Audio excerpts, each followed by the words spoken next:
माई trip एक ऐसी भारतीय कंपनी है जिसने इंडियंस के ट्रैवलिंग का अंदाज ही बदल दिया। ज्यादा पैसे देकर ट्रैवल एजेंट से अपनी टिकट्स बुक करवाना एक आम तरीका था मानो उस समय। वहीं निशांत पिट्ठी और रिकांत पिट्ठी के साथ भी ऐसा ही कुछ होता था जब वो अपने पिता की एयरलाइंस की टिकट बुक करवाते थे, जिसके लिए हर बार उन्हें ट्रैवल एजेंट्स को एक्स्ट्रा पैसे देने पड़ते थे।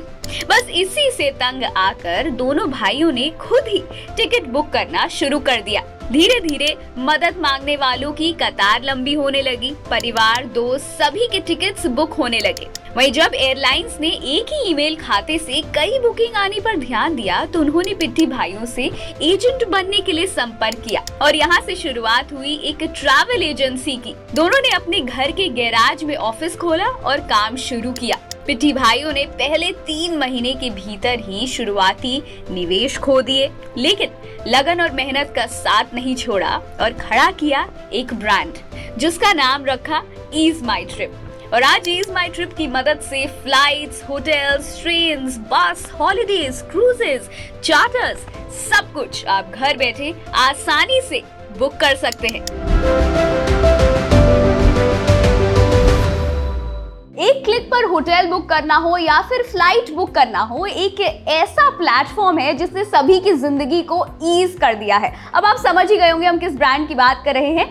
ईज माई ट्रिप, जो हर किसी की ट्रैवल और टूरिज्म ट्रिप्स को जो है एक झटके में प्लान कर देता है। आज उन्हीं के चीफ ऑपरेटिंग ऑफिसर हमारे साथ है, Lokendra Saini ji. Welcome to the brand story sir. तो सर, इस ईज माई ट्रिप, जैसे कि नाम से हम जानते हैं कि सबकी ट्रिप्स को ईज कर देना, मतलब कि आसान बना देना, तो इस ब्रांड की कहानी क्या है? देखिए, हम लोगों ने शुरुआत की थी लगभग 2007-8 से। उस वक्त अगर आप देखेंगे तो सारे टॉप ब्रांड्स हुआ करते थे ट्रैवल में। बिना उनका नाम लिए वो लोग ज़्यादा फोकस करते थे केवल extremely high level of travellers जो काफ़ी एक्सपेंसिव फ़्लाइट बुक करेंगे या काफ़ी एक्सपेंसिव होटल में रहेंगे। तो उस समय हमने देखा कि क्या हम कोशिश करके ट्रैवल सबके लिए बना सकते हैं। लोग क्या पता चाहते हों ट्रैवल करना, लेकिन उनको वो ऑप्शन नहीं मिल पा रहे हैं जिसकी वजह से वो ट्रैवल नहीं कर पा रहे हैं। तो हमने स्टार्ट किया सबसे पहले फ़्लाइट्स और होटल्स को क्यूरेट करना, जिसमें हमने देखा कि बेस्ट से बेस्ट हम रेट्स कैसे ले सकते हैं। और साथ में हमने देखा कि अगर हम सेम कस्टमर्स को रीच आउट करते रहेंगे जो ये बिग ब्रांड भी कर रहे थे उस टाइम पे, तो शायद वो चीज़ इतनी कामयाब ना हो पाए या उसमें बहुत वक्त लग जाए। तो हमने कोशिश करा कि हम अपने एजेंट नेटवर्क को बढ़ाएंगे, जिसके थ्रू हम इंडिया के और या ये कहें कि रियल भारत के अंदर जाके सब लोगों को ट्रैवल इंट्रोड्यूस करेंगे। तो हमारी शुरुआत वहाँ से हुई थी, जहाँ पे हमने ट्रैवल एजेंट्स को अपने साथ रखना लेना स्टार्ट किया, उनको अच्छी रेट्स, अच्छे प्राइसेस देना स्टार्ट किया। और क्योंकि हम जानते थे कि ज़मीन से जुड़े हुए लोग कभी भी पैसे या पेमेंट्स रिलेटेड चीज़ों में ऐसी कोई प्रॉब्लम नहीं आती है उनके साथ, तो हमने उनको थोड़ा बहुत बैंक्स के थ्रू फाइनेंशियल असिस्टेंस दिलवाना स्टार्ट किया। उससे क्या हुआ कि ट्रैवल की एक जो लहर आने लगी, जिससे कि हमने देखा कि टियर 2, टियर 3 में भी लोग ट्रैवल बुक करने लग गए थे। उससे हमारे बिज़नेस को काफ़ी मोमेंटम मिला। फिर इसी तरह से धीरे धीरे आगे बढ़ते हुए हम लोगों ने B2C प्लेटफॉर्म लॉन्च किया, मोबाइल एप्लीकेशन लॉन्च की, फिर हमने नॉर्मल B2C कस्टमर्स को फोकस करना स्टार्ट किया। तो उसी पीरियड के दौरान फिर हमारा एक IPO आया मार्च 2021 में, जो शायद मेरे ख्याल से जितने भी स्टार्टअप्स आए हैं उनमें से इकलौता ऐसा IPO है जिसने 4 गुना रिटर्न दिए हैं अपने इन्वेस्टर्स को। और उसका अगला कदम ये है कि अब हमने इंडिया से बाहर भी अपने ऑफिसेज़ खोलना स्टार्ट कर दिया है। हमारे ऑफिसेज़ दुबई में हैं, UK में हैं और थाईलैंड में हैं। और इनफैक्ट इसी साल हम लोग लगभग 7 से 8 कंट्रीज़ में और अपने ऑफिसेज़ खोलेंगे। तो सर, हर ब्रांड की एक कहानी, कोई एक किस्सा इससे रिलेटेड कि चलो अब ये करते हैं, क्योंकि अक्सर उस टाइम पे 2007 की बात करें तो लोग क्या करते थे कि किसी ट्रैवल एजेंट के पास जाते थे, चाहे फ्लाइट बुक करना हो, छोटी से छोटी बुकिंग के लिए जाते थे। तो कोई एक आइडिया आपके माइंड में क्लिक किया हो या किसी की माइंड में कि चलो ये करते हैं, इसकी शुरुआत करते हैं? बिल्कुल। उस समय क्या होता था कि ट्रैवल एजेंट्स को भी एक तरह से GDS में ही जाके, जो एक बुकिंग सिस्टम है फ़्लाइट का, उसके अंदर जाके अपनी कमांड डाल के बुकिंग्स वगैरह करनी पड़ती थी। तो उससे क्या होता था कि सभी ट्रैवल एजेंट्स इतने एजुकेटेड या इतने नॉलेजेबल नहीं थे कि वो इतना कॉम्प्लिकेटेड टूल यूज़ कर सकें। हमने जो पहला कदम लिया था वो ये था कि क्या हम इस टूल को सिंप्लीफाई कर सकते हैं, क्या हम इतना सिंपल एक सोल्यूशन बिल्ड कर सकते हैं कि जिससे ट्रैवल एजेंट्स जाके, जैसे कि वो गूगल में कुछ टाइप करते हैं, इस तरीके से वो रिक्वायरमेंट डालें तो उनको इमीडिएटली उनकी रिक्वायरमेंट्स का रिजल्ट मिल जाए। जब हमने वो प्रोसेस किया तो लगभग हमारी ग्रोथ शायद 1000 या 2000 एजेंट से लगभग 25,000 एजेंट हो गई थी एक साल के अंदर ही। सो हमने काफ़ी स्पीड से ग्रो किया था। वो आई थिंक हमारी ऑर्गेनाइजेशन का एक सबसे इम्पॉर्टेंट स्टेप था, जो हमने लगभग 2009 या 10 में हमने इसको ट्राई किया था। तो कई सारे चैलेंजेस भी आए होंगे, क्योंकि आसान सफ़र तो आई एम श्योर नहीं रहा होगा। इतनी बड़ी कंट्री है, इतनी डेंस कंट्री है, तो क्या क्या चैलेंजेस ईज माई ट्रिप ने फेस किए?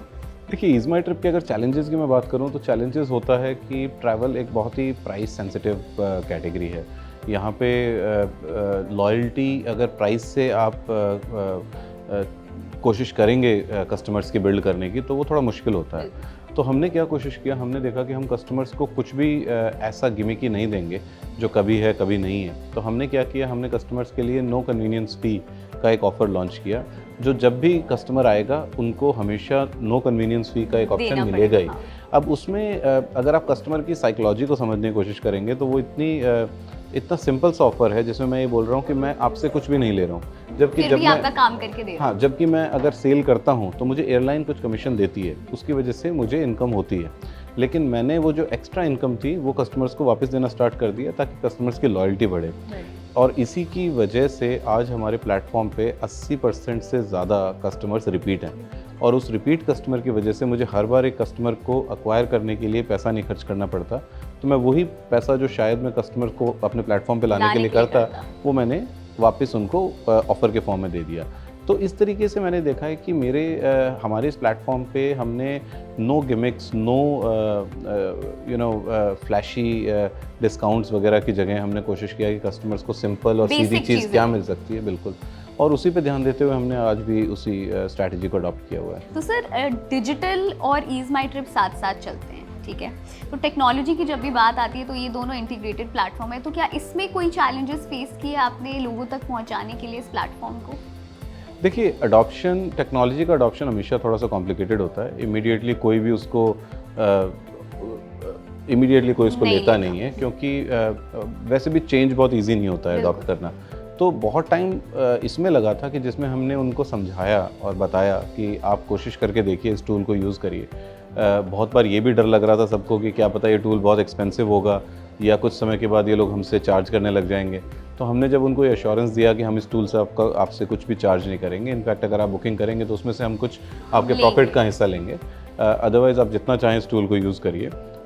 तो आई थिंक वो एक बहुत बड़ा स्टेप था, जिसमें हमने वो कन्विक्शन और कन्विंस किया हमारे एजेंट्स को, और बताया उनको कि इस टूल को यूज़ करिए। तो वो जब प्रोसेस किया था तो शुरू में काफ़ी डिफ़िकल्टी आई थी, लेकिन एक बार जब ये टूल अडॉप्ट होना स्टार्ट हो गया तो इसका वर्ड ऑफ माउथ काफ़ी स्ट्रॉन्ग था। तो उसकी वजह से वो जो ग्रोथ थी उसके बाद मिली, वो काफ़ी अच्छी थी। तो टाइम्स एक्स की ग्रोथ मिली। तो सर, अभी ईज माई ट्रिप का फ्यूचर क्या है? What are the road plans ahead? देखिए, हमें ये समझ में आ गया है कि ट्रैवलर्स को बहुत सारे ऑप्शंस चाहिए, उनको बहुत वैरायटी चाहिए। वो लोग केवल अब लिमिटेड ऑप्शंस के अराउंड ही अपनी चॉइसेस को लिमिट नहीं करना चाहते हैं। तो यही वजह थी कि अब हमने अपने आप को इंटरनेशनल मार्केट्स में भी एक्सपैंड करना स्टार्ट कर दिया है। और उसकी सबसे इम्पॉर्टेंट वजह ये रही है कि जब तक आप किसी कंट्री में जाके उस कंट्री की नेचुरल चैलेंजेस को और उनकी स्ट्रेंथ्स को जाके नहीं समझेंगे, आप एक जगह से बैठ के वो नहीं कर सकते।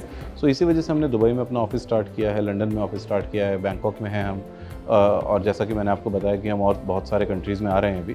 सो उसकी वजह से अब क्या हुआ है कि हमें उन कंट्रीज़ में इतना कुछ पता चला है कि हम कस्टमर्स को क्या वो सब चीज़ें भी दे सकते हैं जो शायद अभी तक कोई दे नहीं रहा। एग्जैक्टली। तो उसकी वजह से क्या है कि हम एक कस्टमर को जो साल में शायद 2 या 3 बार ही हॉलीडे पे जाता था, हम कोशिश करेंगे 7 या 8 बार भी भेज पाएँ, क्योंकि हम उनके ऑप्शंस बढ़ा रहे हैं।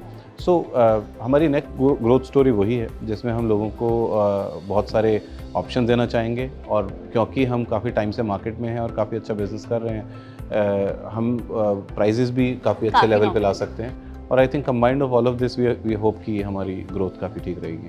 तो thank you so much sir कि आपने ईज माई ट्रिप की ब्रांड स्टोरी बताई कि आखिर इसका इंसेप्शन क्या हुआ, क्या चैलेंजेस थे। तो अगर आप भी अपना ट्रैवल बुक करना चाहते हैं आसानी से, तो ईज माई ट्रिप पर लॉग ऑन करें और अपने ट्रैवल को झट से सिर्फ एक क्लिक में कर लें।